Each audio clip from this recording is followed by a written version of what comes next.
Hello, hello, hello, everybody. Hi.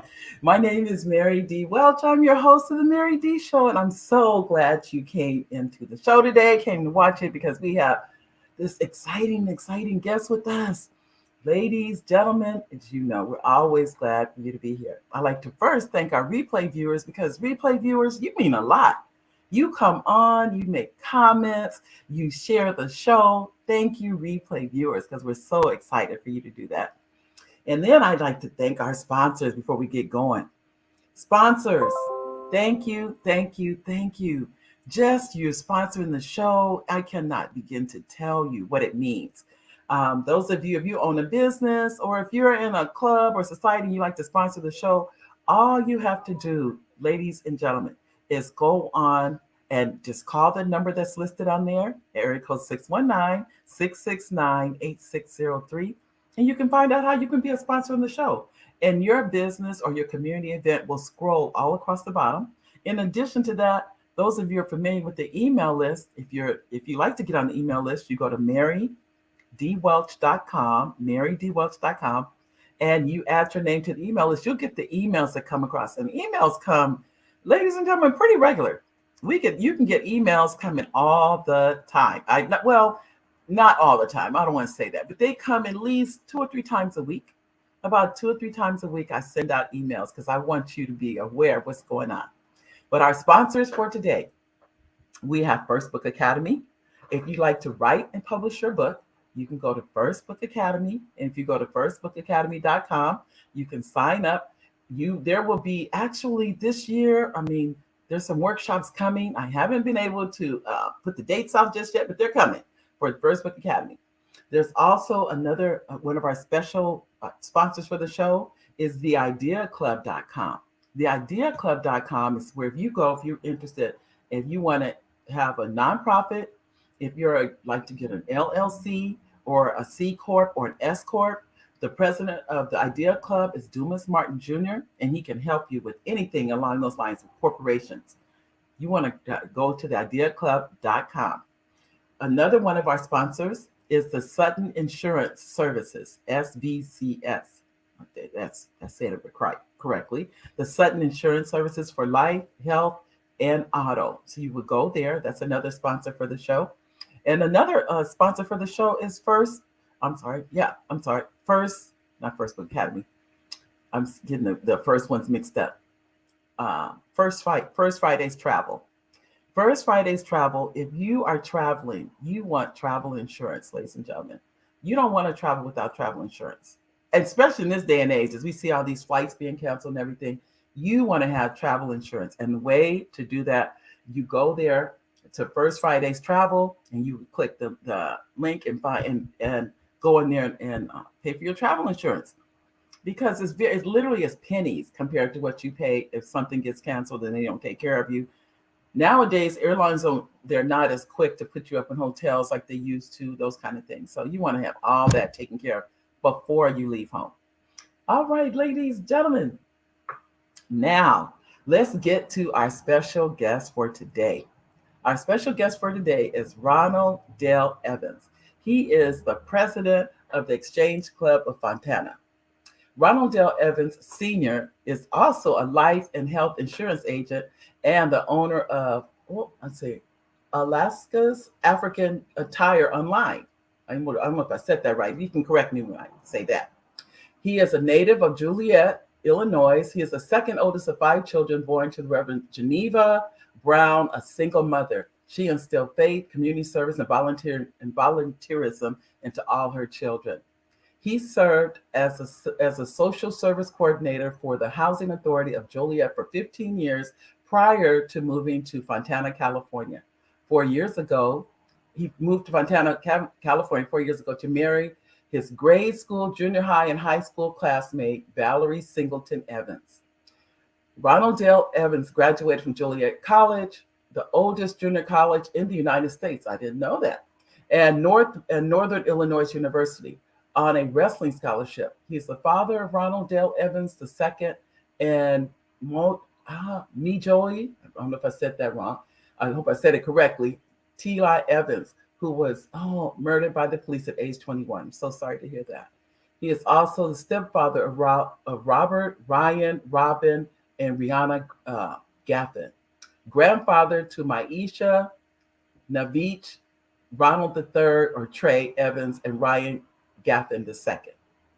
He currently serves as the president of the Exchange Club of Fontana and the proud sponsor of the Fontana Christmas Parade and Fontana Days, a 4-day carnival held the first week of June. He's a member of the Fontana Chamber of Commerce, Fontana Pastors United, and Loveland Church of Fontana, where his brother-in-law, Chuck Singleton, is a senior pastor.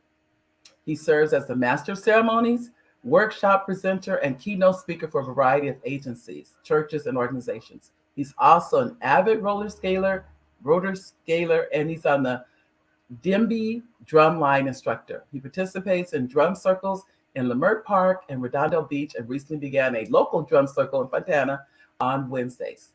Thank God for another day. It's the first things he says every morning. I try to embody that mantra. Ladies and gentlemen, I'd like to introduce you to the one and only Ronald Dale Evans. Are you there? I am here. Can you hear me now? We can hear you. Great. I wanted to say, we have comments coming in already. Spencer Brown, he says, hello, Mary Welch. Hello, Spencer Brown. How you doing? And then we have, this is Gwen. Hi, Gwen. Gwen says, hi, Mary and Ronald Evans. Hi, Gwen. Anyone else, if you leave comments, you'll hear us reading them. And we have Bishop Stephen Evans. Oh, Stephen, this has got to be a relate. Is this a son? That is my older brother. Oh, okay. Hi, Stephen. He's excited for my brother to have an opportunity to share picking up the baton. Oh, thank you, Stephen. So anyone, if you go, you can go to YouTube and type in, and if you're on the Mary D. Wells Show, you make a comment. As you can see, we will call you out. And thank you. And we have another comment, and this is coming from, is it Tillian? Did I say it right? He said, Pie Poppy. That's my granddaughter, Tylin. That's the baby. How you doing? That's well. We want to. And my grandson. I'm sure he's on there too. That's okay. Trey, right? The third. Yes. Hey, Trey. Oh, thank all of you for coming on the show. We really do appreciate you being here. As we said before, we're leaving comments, but I'm going to give. I like to say thank you to the comments. We haven't had a chance to talk to you yet, Ronald. Why don't you tell the audience about yourself? Well, first of all, I'd like to thank you, Mary, and the conversations we had in this opportunity to be able to share. It's always very special. I'm actually from Joliet, Illinois. Oh, by the way, you butchered a lot of words. I'm gonna try to clean them up for you, okay? Yeah, Genevieve. Mother's name is Genevieve. We'll get to that. And then the daughter's name is My Joy. My Joy. I know I could twist you up, but not to worry. You gave it a great shot. When I come back across another one, and again, it's Joliet. People who know Joliet know that it's not Juliet. And Joliet is Joliet, Illinois, which is located about 45 miles from Chicago. It's about the same distance of Fontana to Los Angeles. There are many people who are originally from Joliet that'll tell you they're from Chicago. Don't believe them. They're from Joliet. And those of you who are from Joliet, you know I'm very proud of my hometown. I actually attended elementary school there at Eliza Kelly in Woodland. Woodland was, when we attended Woodland, my brother would know and can confirm this, we were the first group of African Americans that were bused during busing. We were bused down to a Woodland school where it was really the first time that we had really been out of the neighborhood and seen people who didn't look exactly like us. I also went to Joliet Washington Junior High and then graduated from Joliet Central High School. Now, Joliet Central High School it was the first Joliet Junior College. And so Joliet Junior College was born out of Joliet Central, and it is the oldest junior college. But Joliet Township High School is still there. I give a shout out to the Steelmen for life. Yeah, very proud. The experiences that we had there, because it led to some other great things in my life. Well, I can tell you the first time, and I know like I said, I was butchering. But at the same time, when I was reading, all I thought about was the Blues Brothers. That's when I very first heard the name. It is. And I think even they said it incorrectly, but I would say it's still one of those names that is stuck with me. You think about the movies you see, but something about that name, still vibrates. So I would tell you, I'm sure the community affected whoever was the writer of that movie or the Blues Brothers. They didn't have to use that community, but they did. Yeah, Joliet. Yeah, Yes. Joliet is a very special place, and fortunately you didn't remember it. I guess kind of by default you remember Joliet because they came outside the prison, which was called Statesville, and that's what most people know about Joliet. But the truth is that Statesville is in Crest Hill, so that's another Oh, subject. okay. And then this is from Bishop, from your brother. He said, "True that at Woodland." That's what he Yeah. said. Okay, Yes. that's what he's saying. What So he's. I think you guys are setting the record straight. yeah, we got to. He'll clean me up if I say something that's not right. So you know you'll be getting the whole truth this time.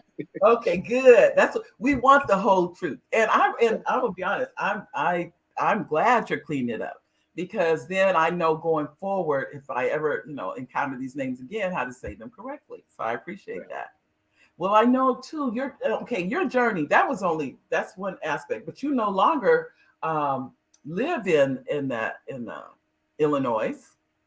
You're in Southern California now. But before I even go into that, I want to make a comment. This is a long comment from Richard Darrell Nichols. He says, "Happy New Year, Mary and Arthur and Mr. Evans." Oh, I think he means Oliver. That's okay. I know who you mean. I am from Gary. So you got someone from Gary, Indiana. My family will go to Joliet for Thanksgiving to visit the Vance Heath family. Do you know them? You said Betts? Vance, Vance, Vance. Do you know that Vance. family? Uh-huh. That's No, what, don't recall, but okay. probably Joliet is a big old small town. Okay. Then that's what he's saying. Well, thank you, Richard. Thank you, thank you, thank you. Richard, this is what I just teased Richard the other day. I said, Richard, do you know everybody? And he said, I don't. But I was saying he knows so many people. So thank you for your comment, Richard. But you made it all the way to Fontana, California. That's not a hop, skip, and a jump.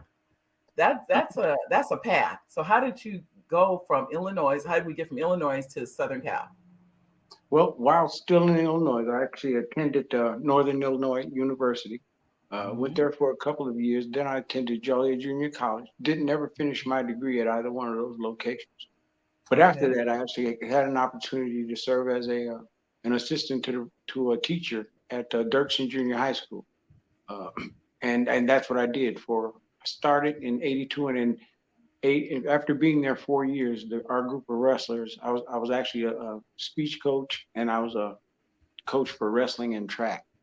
And our wrestling team, which was the sport that got us the opportunities, me and my brothers, to kind of get out of an environment. Like I said, we lived in the projects when we were there, but we grew up at the Boys Club, the YMCA, and at Second Baptist Church.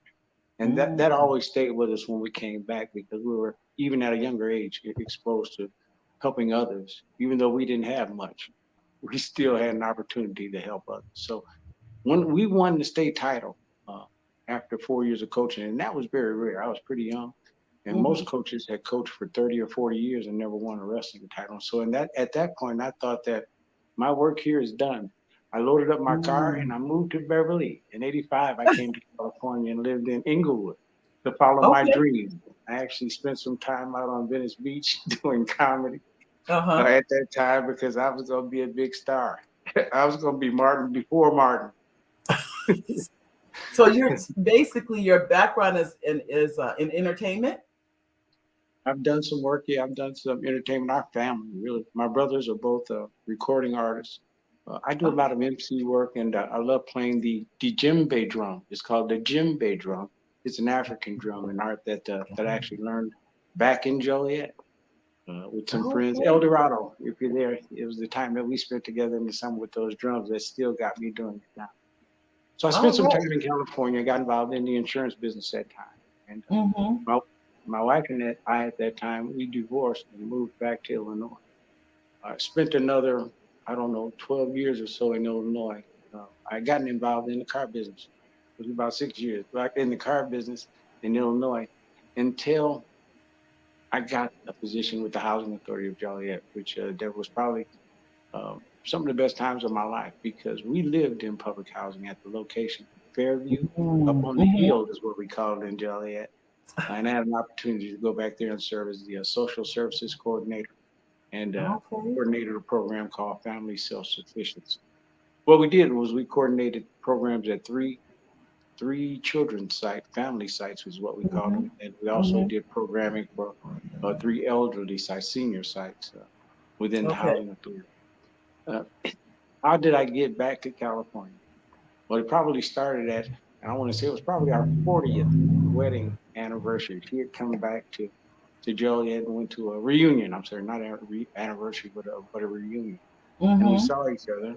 And we, through 2 or 3 years later, she invited me out to take a look at California in December to see if she would actually move. She was prepared to come back to Joliet, or if I would move to California. And when I Okay. left O'Hare in Joliet and landed in LA, I left O'Hare, it was 20 degrees below zero Woo! with the wind chill factor. When I got here, it was about 70 degrees. The That's right. decision wasn't real hard. So I think I was set up with that one on the timing that we did it. And No, I don't think so. I think you know what it is. It's one of those things. When you see the weather like that, they've already said whenever you have the Rose Parade, over 1 million people come to California within the next 6 months, and they're coming out of areas that the same time of year snow. that's So right. when you're coming into an area with a 70 degrees, when you leave a 20 below and you come into a 7, and you thinking, now why am I living in the 20? But it's Exactly. like this, I think it's habit. It's where we were born, where we were raised. This is what I think. I was raised in Southern California, so I don't know anything else. But I have family all over the country.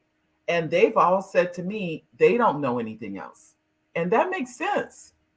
This is what you know. This is it's going to be like this time of the year. You prepare for it and you go through it, and you're living with other people going through it.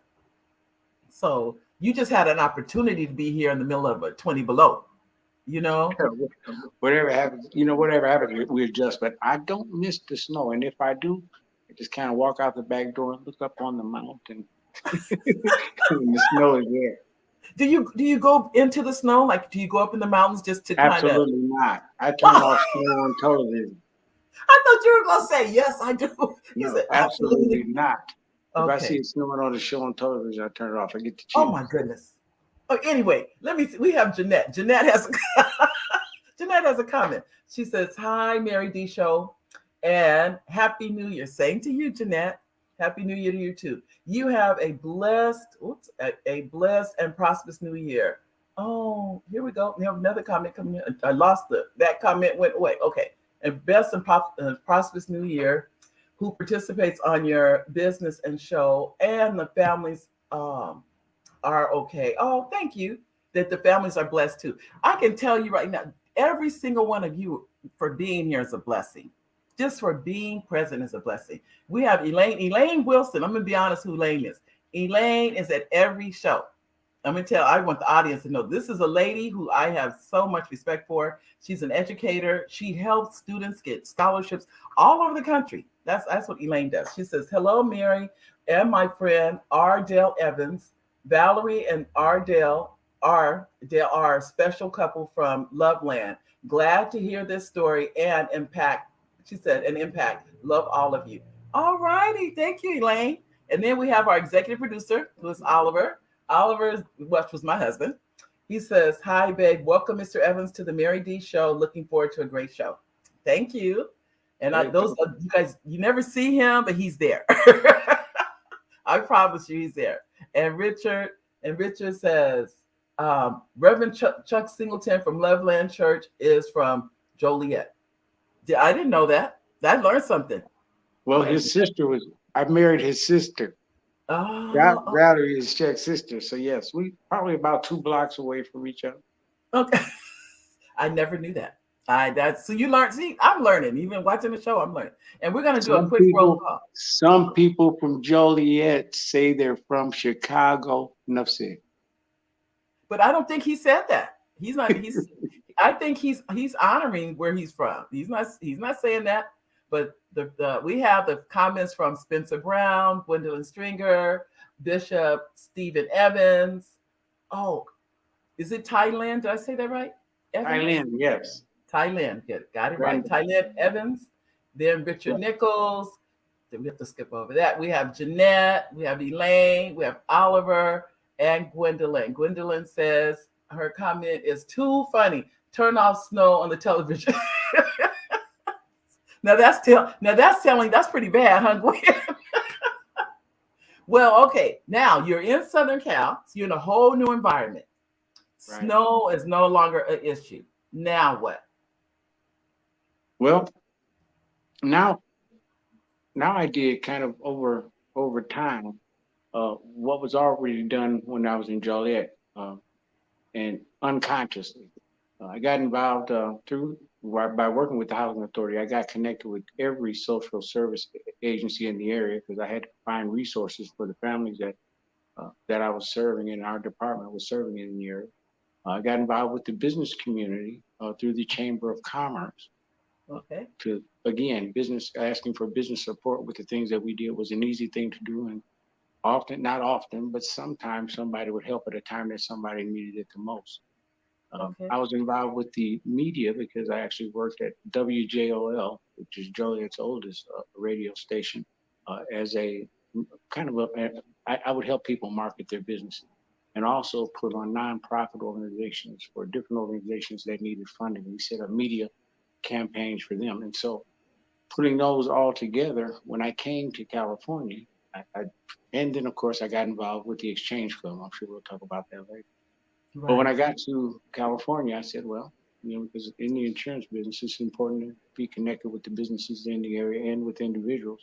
Mm-hmm. First group that I joined was the Fontana Chamber, and soon after, I joined the Exchange Club of Fontana. For Okay. about, I don't know, maybe 4 or 5 months, I actually worked with the Fontana Herald News, um, Mm. getting Okay. to know again business people, doing marketing with them. And so what Mm-hmm. happened over a longer period of time has happened a little bit shorter because it's been a concentrated effort to develop the same kind of relationships with the business and business community in the area that I live with to be able to provide the services that we're going to provide. So it's been a long. It seems like it's been a long time coming, but again, when I look back at how long it took to develop these same relationships that I've done here, it's not been a Right. long time. But I say you got to do as much as you can while you can. Right. Right. It sounds like you've done that though. You've been very community active as far as getting involved because when you're changing, you literally change cultures when you come from the Midwest to Southern California. I there that's a cultural. It's not just a physical.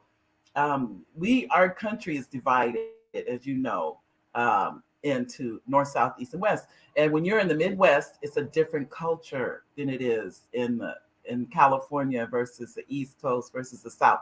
Where that's and I've been in all of them, so I know that how that can be a dramatic change. It doesn't have to be a positive one, which sounds like you made it a positive one. Well, we learned at a very young age. I've always been taught to engage people one way or another, or to not do it at all. Right. It really helped that I was married to Valerie. My wife has been here since we graduated high school. And by the way, did I tell you that she's a professional gospel recording artist? You If did I did, not, but she I'm glad did. you did. 'Cause- She did. You can all go right. and see some of her work on YouTube, and of course, I'll send some to you as well. And then, Okay. of course, the relationships and all of the people that I've met through Loveland Church, uh, Pastor Chuck Singleton and the men there primarily Mhm. were a big help. But what actually happened as I'm speaking, I'm reflecting and remembering is that the first weekend that I arrived in California, I was looking for some kind of men's fellowship. I came out of at that time, my brother, the bishop, uh, was I was the first deacon at Leap of Faith Ministries, which is still going strong, with more things to do. You'll hear more about that later. And what I've decided to do to go back to that is to really just focus on working with people who have like mind. What my brother has done with his church, he's still going strong. probably about 7 years. And so when I moved here, I wanted to get engaged with a group. And Water of Life Ministries had a men's breakfast that morning that I got the next morning after I arrived on the plane. And when I got there, I saw it had to be close to 800 men together. Now that, for me, was a big culture change because I'd never seen anything like that in Joliet or never gone to anything like that in Chicago. So it was amazing to me. And so it got me encouraged and inspired to connect. And I met some men there that connected me to other people.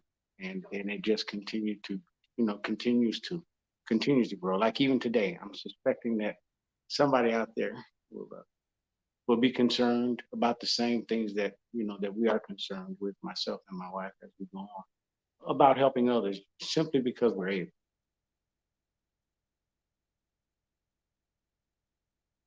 I'm enjoying the conversation. I said I need the audience to focus on you. So, and what it really sounds like. Now, I believe you said you're a minister also, or in the pastoral role, I correct? am a master of ceremonies, workshop presenter.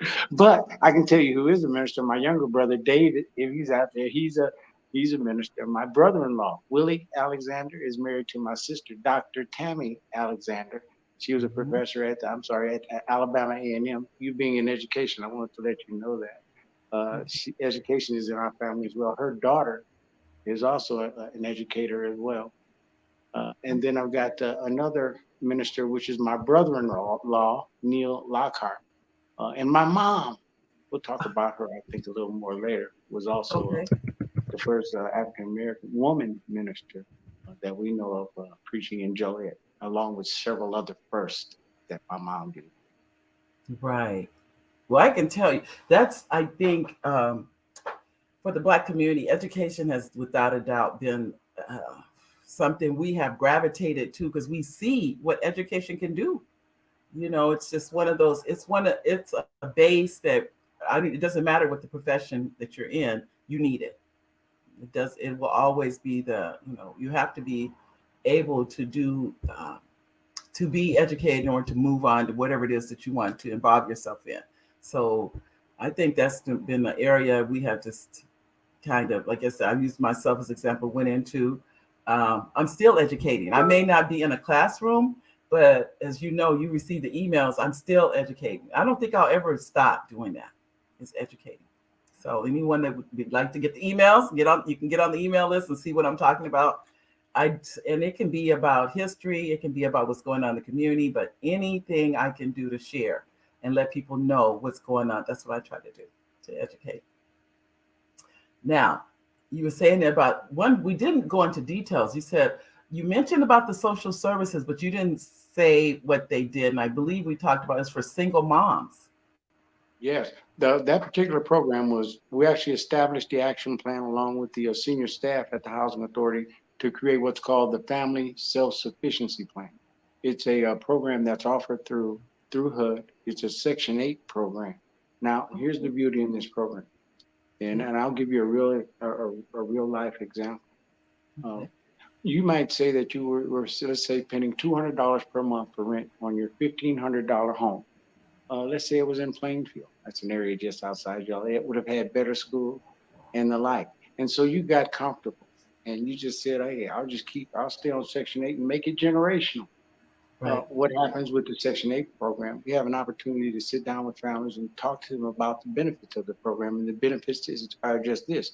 If you can go back to school and get a degree, this particular person was already in a CNA, was already a CNA and was going to become a nurse, and you're paying $200 a month. You go to Right. school, you finish school. Now you get a job. It may take you 2 years to finish your program or Yeah. 3, but now you get a job and your income just went from say 200 to $1,500 a month. Your rent will go up as well on Section 8, which is why most people, well, not most people, some people on Section 8 Correct. say, well, when I go to work, I'm gonna have to pay more money for rent. Correct. In this case, whatever the increase was in the rent went into what's called an escrow account. Now, that escrow account was your money to use however you wanted to after you reached a certain benchmark. The young lady I'm talking to you about was a CNA, Miss Woods, your daughter. Miss Woods was a CNA, went on and completed her nursing degree, got a job at a hospital, stayed on Section 8, building up her escrow account. Right. She Right. got tax free. The most that we gave away was 22,000, but several that got $8, 10, $12,000 at the end of the game. Now, we graduated during my time over a 5-year period. I would say 12 families. But do you know how many families we had to talk to before we found 12 families that would actually go through the process of saving No. their lives and the lives of their kids? It was probably 90 families that would go. To But get to them, 12? yes. And it's to them that I take my hat off to, because even though they Oh. were on the program, they still had other obligations. But what I found was with that program, because prior to that, I just did after school programs at 4 different sites. And what I Okay. found is I could spend 3 hours with a group of kids, or my team could. And if they Uh-huh. went home and didn't get that same reinforcement, that positive attitude that you can and not you can't, and not you're going to be just like your daddy, you ain't going to be nothing, then when they came back the next day, everything that I did that day before was lost. Now, with the Section 8 program, I work directly with the parents.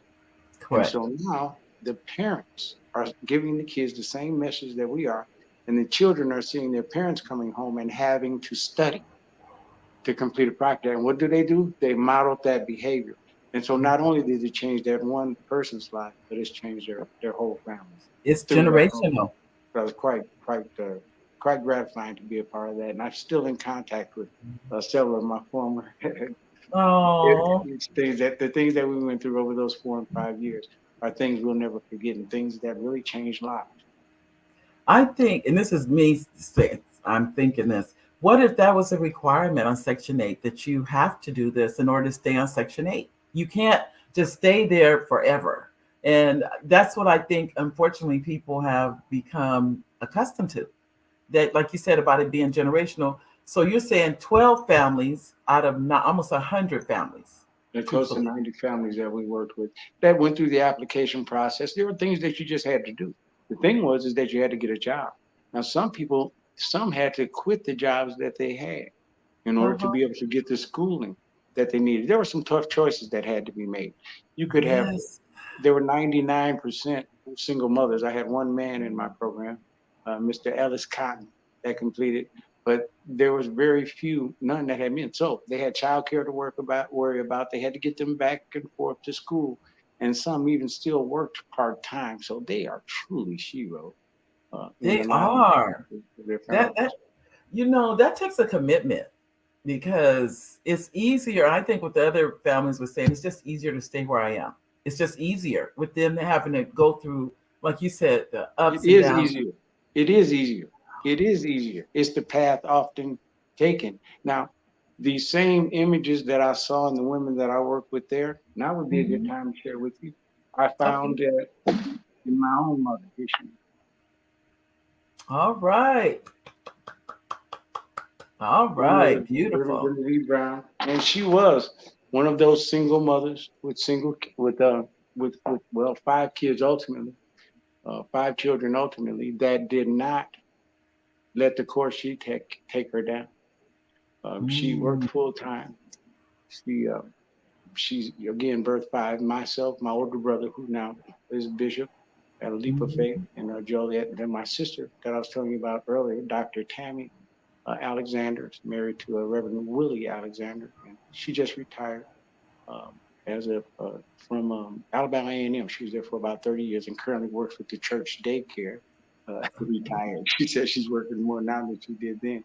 The That's other how is it is. my sister that we call Bird. It's Rhonda Ely Lockhart, Mhm. married to Neil Lockhart. Okay. We're in Maryland. They're in Maryland, and she actually works with the government agency, government contracting. If I said any Mhm. more, I'd have to. No, I'm just kidding. Now she does a lot of high level work with different government agencies and grant writing and the like. Okay. Then there's my younger brother. Finally, he's a manager of a major, marketing Mhm. chain. He's been doing marketing for years. He's also a part of Ecclesia, which is he and my brother. Their gospel recording artists Right. that they do, and his wife Sidonia, and the bishop's wife. Got to do that. That would be the first lady. There is my She has a jewelry. I'm gonna send you the link to what she does. She does some live jewelry sales online, and that's a Lady Alicia Evans. So I got all of them in, I think. You got them in. You got the plugs in. You know what? And you have to, because then they'll be like, you forgot to say this, and you forgot. Oh, So yeah, I I'm totally still gonna get it. forget something. I'm gonna still Oh, forget something because I really do. I honor them, and they are a part of the story. See, my mom, we grew up in Joliet, and when her and my father just no longer could be together. Longer story than I want to tell. We left and we moved to St. Louis. We lived in a okay. project there called Pruitt-Igoe Project. I didn't realize how terrible that place was until we got older. And you can look it up on YouTube, Pruitt-Igoe, one of the most notorious public houses in the country. To come back to Joliet, to Fairview, the Hill, that was like moving into the suburbs compared to what we were in St. Louis. Whoa. But now mom never missed a beat. Seemed like she was at every wrestling match, every track meet, every concert, every choir session. She was at church, involved with the choir, and then she ultimately got involved as a civil rights leader in our area. She was the first African American woman to be a wrestling referee to be a wrestling referee at a state tournament in Illinois. Woo. And the reason that she went into wrestling is because all of her boys were in wrestling, and she knew wrestling more than many of the officials did. And so and she saw some calls that should have went our way that didn't, and she said somebody needs to do something. That's when I realized that we are somebody. We are the somebody. We are the somebody. And We that's are the exactly somebody. what she Yeah. did. That's exactly what she did Yeah. and always did. My mom, when she had a triple bypass heart attack, I think she's had 12, 13 stents, some number that was amazing before she passed in February a couple of years ago. Started a group or was a leader of a group called Mended Hearts. So mom would even take a broken heart and try to put it together. So every obstacle she faced as we reflect on it was an opportunity for her to do the things and leave the legacy that she did with us. Oh, that is beautiful. Well, she dedicated her life to her children. That's what, and her, I'm sure, And the community. And the community. Yeah. In the community, because she actually worked on the heart floor, if you will, with families and counseling with them when things went good, and more importantly, sometimes they didn't go so good. Can you please put her picture up again, please? I want to make sure. Please do put her picture up again. This lady, she is definitely a shero. That's a shero in our community. Thank you, Mom, for because that's why I'm speaking to you today, because of her commitment to you and your family and your community, everything. If I may, a comment. Yes, we have another comment from another one of our guests. Okay, this is from Sheila. She says, "Hello, everyone. She said, happy Monday." Thank you, Sheila. Then we have Gwen. We have a comment. Oh, Bishop Stephen Evans says, that's what we do. Shout out. Thank you, Stephen. Shout out to Mother Brown for the example she set. I know that's right. Stephen. Next, we have a comment from Elaine Wilson, and her comment is, Elaine says, "I wish we could implement a program like that here." That's what she said, implement a program. Now this, I can't speak the language of it, so I'm going to skip over that comment, but we're going to, and this is from Stephen says, yes. So he's saying to implement the program here. This is what I've learned about programs and nonprofits. It has to be your passion. That's really it. If it's not your passion, you will not do it. You will not do it. It has to be your passion. This was her heart to do this. Her heart was to have this program, and that's why it exists. That's the reason for it. But I want to just say, I want to applaud again your mom, because this is saying a lot. As a single mom, you literally witnessed a single mother go through things, and that I think it affected you as far as working with single moms. You knew what they were going through. Well, because you can't see the reason why many of them were left is because I wouldn't accept excuse. You've been making excuses forever. It's not for me. I can't want it more than you do. Now I can direct you to where you should go. If after 2 or 3 times you don't go, no call from me. And I don't feel bad about it, because you have to take advantage of opportunities. And if you don't, the opportunities are gone. Now, They sure are. they're gone. And I saw so many that can come up with reasons why they can't. And I always think about mom. Well, if mom could do it, it may hurt, it may be hard, it may seem like a sacrifice, but Yes. ultimately what it is an investment because Yes. time is going to be spent anyway. You can Yeah. you can spend it, waste it, or invest it. And I'm so grateful and conscious that the time that you invest is what really matters. Now, I would have never had the time that I had with my mother until she actually put me out when I was a kid because I was bad to the beat. I mean, I was just an angry young man, and she told this lady right here. Can you see her? Hold on. I'm gonna make this even bigger. Hold on. There we go. Now, yes. Yeah, they Turn it. told this Just turn it lady. a little bit because it's a little glare on. There we go. That's a little bit. Okay. No, oh, Keep going. There you go. Now I see okay. you. Okay. Yes, I can see it. Now, if it wasn't for that lady, there wouldn't Mhm. have been Mama. That was my grandmother. It's called her Mama. Okay. We call her Mama Stella. And I had to. Well, I've lived with Mama Stella for about 3 years because Mom said, if you don't take him, I'm gonna kill him. And so I'm so glad she did. Those are some great things that got me back on the right track. And that was your grandmother. That was my grandmother, yes. Oh my goodness. And Now our she had fondest memory of her. how Our many fondest children? memory of her. She had 3 children. I had an aunt, Okay. Ethel, who passed away a couple of years ago, and my uncle Charlie I would have been. His birthday would be on January 1st, so we thought a lot about him, as we always do, but especially yesterday. So yeah, it was Oh, three in the family. Yeah, my okay. mom was yours. Hmm. And basically, you're saying it took a tribe. Oh yeah, more than them. If the list starts, I really make a mistake. But I can tell you something that really stand out. That would be mom says, if you want to fight, okay, we're gonna get you to fight. If you want to fight, we'll get you in it. So they sent me to the Peter Claver Center, where I met Billy Boy Thompson, who actually is known for knocking down George Foreman in the Olympics. But of course, too bad George got up. I was also Okay. I would think of Euro Mac McLaughlin. I think about Ben Marino, my boxing coach. I think about Mhm. Chucky Givens, who taught us karate. Anything that had some physical contact, that was cool. I thank Reuben Arthur and the softball league and all the people in our neighborhood who would just come together in what was our front yard, which had a baseball field, and to learn that sport. That Warren Branch, YMCA, Mary Sharp, and all those people there, Frank Stewart. There are just a number of people in the city of Joliet that have had played a part in a role in my life. Could be Russ Slinkard with the Joliet Chamber of Commerce. Gosh, did so Uh-huh. many things to lead, guide, and direct me, and to be sure that I had an equal opportunity. That is all I ask for. Don't want nobody to give me nothing. Open up the Right. door, get himself. Right. Right. I'm gonna applaud all of those people because they're all heroes and sheroes, and what you're really saying is that's who we all are to some child. That's who we all are.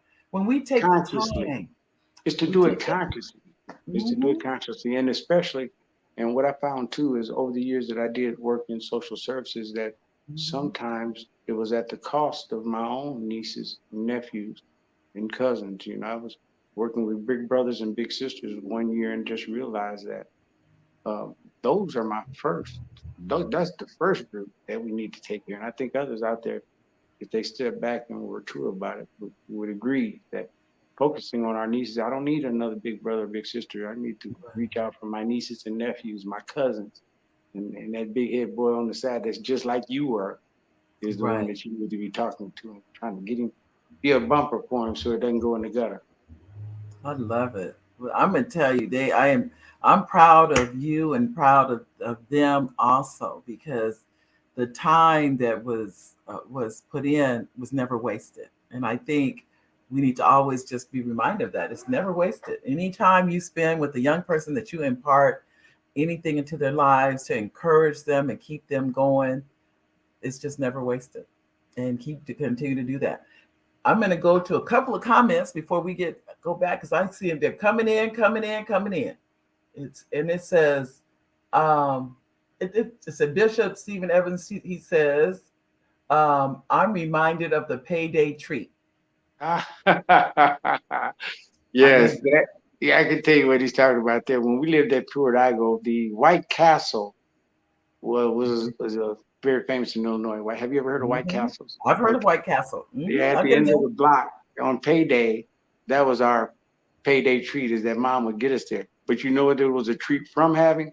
Sardines and beans were the only means we had to stay alive.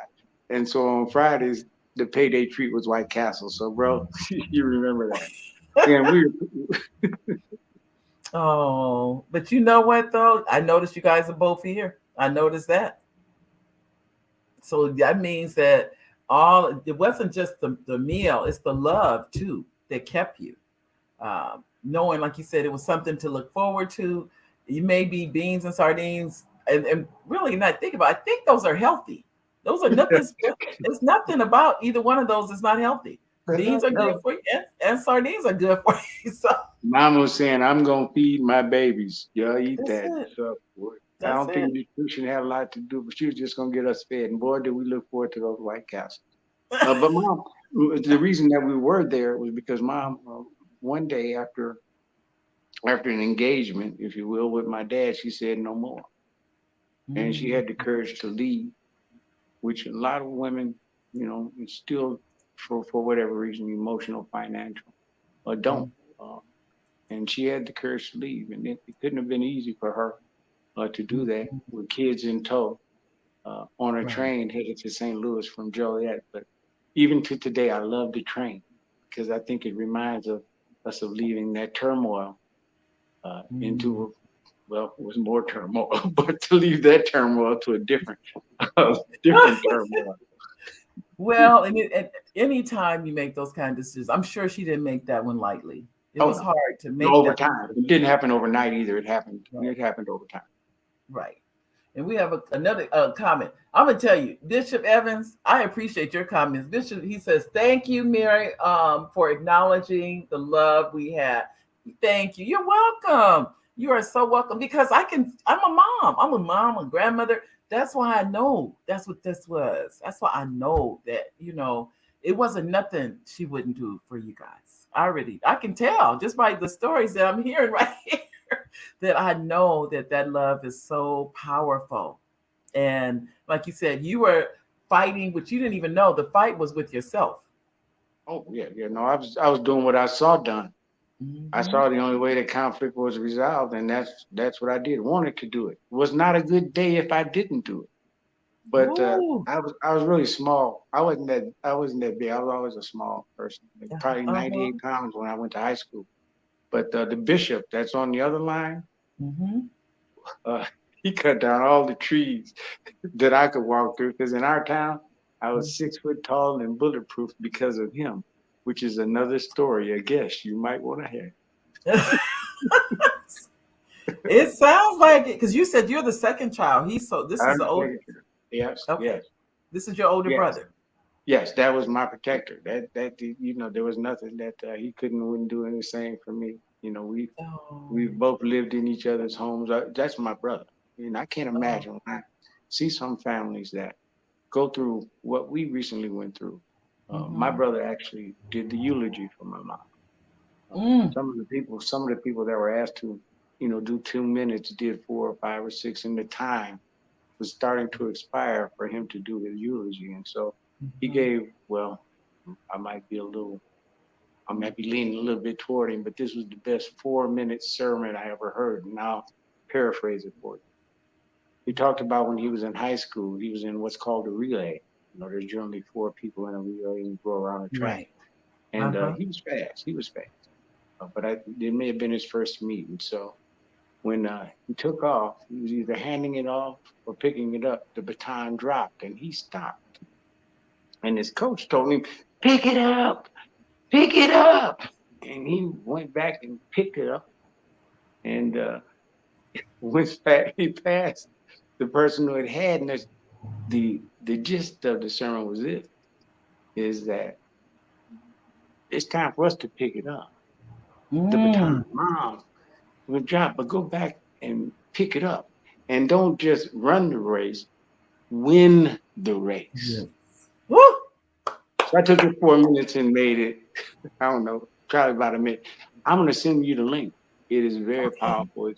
It's on my phone, and Oh, bro, please that do. was a keeper. So, and that's our charge. That's what It we have to is. do. That's what we have to do, and what we must pass on to Trey, to Thailand that are on the line is that's what we do. Yes. Oh my goodness. I'm just listening to you and I'm just getting all fired up because it is so true. And it's not just about with our families, it's in our communities, it's in life. It's in life. There are people that have gone before us. People have given their lives so we could be where we are today, given their lives and said, now, if you didn't recognize that's, we know it can be better, but we need you to, like you said, pick up the baton and move forward and just move forward. And it's not going to be easy. That is, no one ever said it would be easy. That's never been said, but you have to do it. And so you said in the race, he dropped the baton and he picked it up and he said, oh, he said, thank you. He said, thank you. Oh, and, and, I and, tell you, and finish the race. There's what's called the anchor at the end of, and there's right? the beginning person. He was new there, but he was just an athlete in all sports: wrestling, track, football, and probably just anything that he put his hands on. He's good at, and he's a great singer too. He Oh my might be a goodness. good guest, though. I didn't want to say that, but I thought that's what was coming. Well, I'll tell you, Bishop Evans, and I know you're here. We would love to have you as a guest on the show.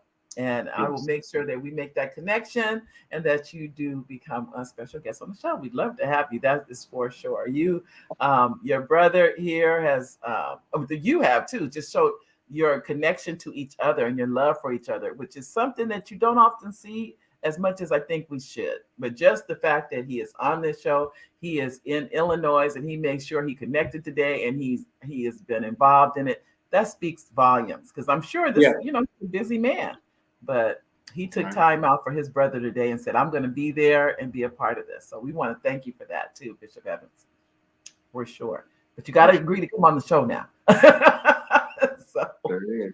And, I and and tell you, I would encourage all of my friends that are out there now and friends that are new friends to me that know me, because I'm sure she'll be sharing my information later in hopes that there's something that we can do for good uh, together. Just to go to rdlevans2000 at gmail.com or to the oh, Exchange Club uh, and to I'll put that connect. up again. And Okay. Bishop Evans said that he would be honored. Oh, thank you. We would be honored to have you. We Oh really yeah, would be. you got part two. You can get the phone. You got Okay. part two. So you got number one hanging out there. And number three, she's not bad, or four and five. No, my brothers and sisters, Okay. we are each other's greatest fans. I like to think. Oh, that is But wonderful. but Well, I again, can tell I was saying about the when you start talking about relationships with family, you. is that and is that when mom passed away, she had everything was pretty much written out exactly how everything should go, who got what, where things were, and who was Okay. to execute the plan. Uh, And you see quite often many families uh, at the saddest times of their life is sometimes the most argumentative time in their life that could split them up there because Yeah. of a ring that you thought you should have or a Yeah. vase that should have gone to you. But mom made it really clear. Her nickname in some circles was called the General. Within her, within her will, she said, "If you all can agree on it, give it all to the Salvation Army," because she served on their board. So See, that yeah. meant anything that we had. And I would encourage others uh, to do the same. With the work that I do in the insurance business, is what I try to Mhm. do is get people to, take a look at what they currently have. Right. Um, be sure that it's been updated, that your Right. beneficiary is still alive or still in good with you if you Right. pass away. And then you let somebody know where that plan is that you have. That's why insurance companies probably are as large as they are, because so many people have insurance, but nobody else know they do, or they don't know where it is. And I can Right. assure you this, is that the insurance company won't call you to say that we owe you Right. $40,000 that your mom had in insurance for 40 years. Right. So I would like again to have the opportunity, and I do, is to educate people just like you on what you currently have, because what you thought you had 20 years ago and you sit back thinking everything is okay may not be worth as much you think it is. And if Right. it is, then now you know, and you've got somebody who's going to execute the plan exactly how you wanted it. I'm so glad that mom do it. And I try now to help families do that very same thing. Okay. Well, I can tell you too. We have. Thank you for that too. But we have Inoko Jefferson that says Happy New Year and what a way to start 2020. And it I is. concur. I I just concur. want to give you a chance at this time, Ronald, if you have any final words for our audience to let them know that is there Okay. something you want to share? Yes. Well, there's so much that I'd like to share, but right now I really talk about the Martin Luther King Day of Service. In Okay. Joliet, I started with a Lively Hope Church, where the pastor was Frank Edmond, my pastor at the time, to Hmm. do service projects. The King family started seeing that their father's birthday had turned into really pretty much 3-on-3 basketball tournaments, Hmm. 40% off sales at Penny's. And that's not what they really thought that his day should be remembered for. And so I think it's 28 or 29 years ago, they came with a project called A Day On, Not a Day Off. In Joliet, some years ago, 12 years ago, we started that there with 2 projects and about 12 volunteers. When I left 4 years ago, I got in partnership with the school, and a lot of students came out. We had about 50 projects and over 700 volunteers. My Whoa. goal, my goal here in Fontana, because in Illinois, this time of the year, there's snow on the ground. And we had Yeah. groups of people who went out to the cemetery, removed wreaths off them in 10, 20 degrees below zero or 10, 20 degrees cold in Illinois. And I thought when I came here, it's going to be nice. We can do a lot of projects and get a lot of things done. And so we started that. Well, it's been 3 years ago now, before the pandemic. We did it at Loveland Church again.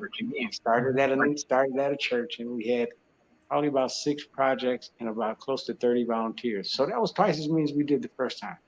Our goal is to bring that to Fontana.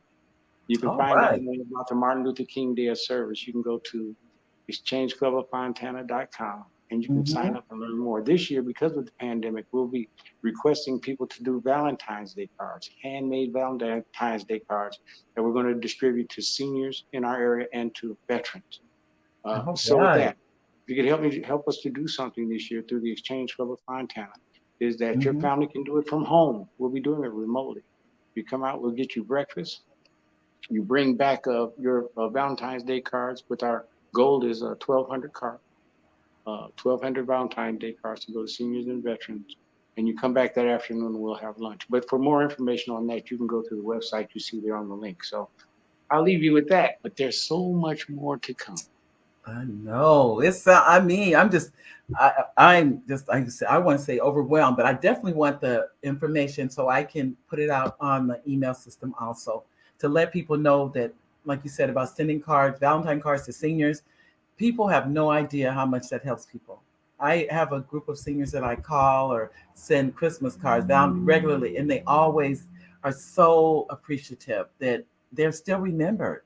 They feel like they're being just kind of left out of things, I think. So I really try to make sure that I spend some time with our seniors, even though honestly I'm a senior too. But people, but still, I still have seniors that are in their 80s and 90s that I spend time with. So, and I That's want to go this message from this is from Elaine Wilson. Elaine okay. says, I'm so glad that I'm listening today again. Ardell, I'm so inspired by your story and that of your family. Our parents and extended family helped us all. Happy New Year. Oh, and this is from Bishop Evans. Bishop says, great show, Mary. And number two, is it number two for, oh, she's talking about your brother. Number two. Okay. He number And then, one. oh, he's number one and you're number two. Come on, you guys. Okay. I have a feeling that both of you, without it, I already know it's powerful, but without a doubt, and I can just look back on all the things you said about your mother to know that she lives on in all of you. She Right. really, But really can does. I say this, Mary, before we You go? Like can, you as my can. brother would say, as I go to my close, I want to thank my lovely wife, Valerie Singleton Evans, who stood by me through this, and it still is in this journey uh, that we're taking. And now we're starting to see the fruits of some of that labor. So for Oh, me and for her, it's harvest time. all right, all right. Well, it is so nice, and I'm giving her a clap too. And as I said earlier about my husband, we are able to do the things we're able to do. A lot of just knowing they're there and have our back is huge. It makes a big difference. So I would tell you. So I like to take this time to thank you for being on the show, Ronald. You just being here has been an honor and a blessing. And I would hope that in the near future you will come back for a part two. As you said, I've only been able to get through part one, but there is more to you that we haven't been able to get through today. So thank you, thank you, thank you. And I have quick comments. I'm kind of over time, but I'm going to try to hit them really quick. And that is Tylynn Evans, who says, thank you so much for sharing your story. And Inoko that says, awesome. I love that he honored his wife. All righty. Thank you all. We do have to go. God bless each and every one of you. And we'll see you next Monday. All righty. Bye-bye, everybody. Bye-bye.